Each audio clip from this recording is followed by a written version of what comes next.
I looked at the table, then back at her. It's our anniversary, Claire. Doesn't that mean anything to you? She sighed, rolling her eyes. Don't be dramatic. We can celebrate another day. Stop acting like some abandoned puppy. And with that, she left.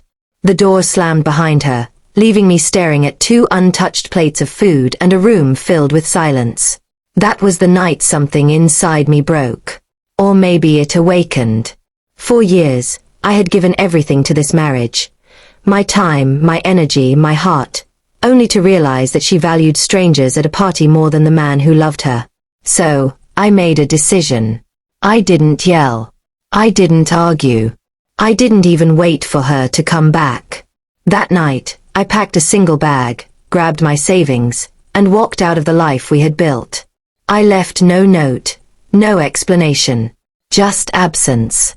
The next morning, Claire probably came back from her party expecting me to still be there, waiting like always. But all she found was an empty house and silence. Days turned into weeks, weeks into months. I cut off all contact. No calls, no emails, no messages. I disappeared as if I had never existed in her world. At first, it was hard. I missed her laugh, her presence, even the small routines we had built. But every time I remembered how easily she had tossed me aside for one night of fun, I reminded myself why I left. I built a new life. I moved to a small coastal town, opened a modest garage, and spent my evenings watching sunsets over the water. Slowly, the wounds began to heal. 2 years passed. I thought I had buried her memory for good, until fate decided otherwise. I was at the mall one Saturday, picking up supplies, when I froze. Standing just a few feet away was Claire. But she wasn't the same woman I remembered. Her once glamorous clothes were worn, her eyes dull, and her smile forced. And when our eyes locked, she dropped the shopping bag in her hands as if she had seen a ghost. "Daniel," she whispered, her voice trembling. I didn't respond right away. A flood of memories rushed through me. The betrayal, the loneliness, the night she chose a party over me. She took a step closer. "Oh my God, it's really you. I thought you were gone forever." "I was," I said quietly. Tears filled her eyes. "I looked for you, Daniel. I asked your friends, your family. No one knew where you went. Why did you leave like that?" I met her gaze, steady and calm. "Because you left me long before I walked out that door. That night, you made it clear where I stood in your life." She broke down right there, her sobs echoing in the crowded mall. People stared, but I didn't care. "Daniel, I made a mistake," she cried.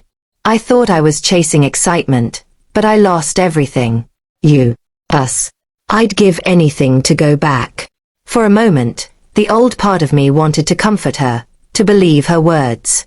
But then I remembered the empty anniversary table, the slammed door, the years I spent piecing myself back together. "You taught me something that night, Claire," I said, my voice steady. "Love isn't about words, it's about choices.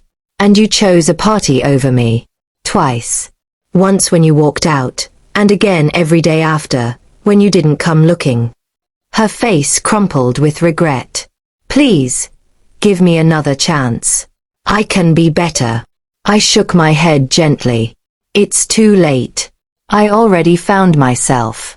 And I'm not losing him again."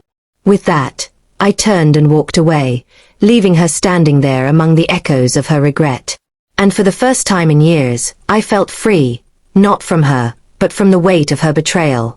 Because sometimes, the most powerful revenge isn't anger or bitterness. It's peace. And mine began the moment I vanished.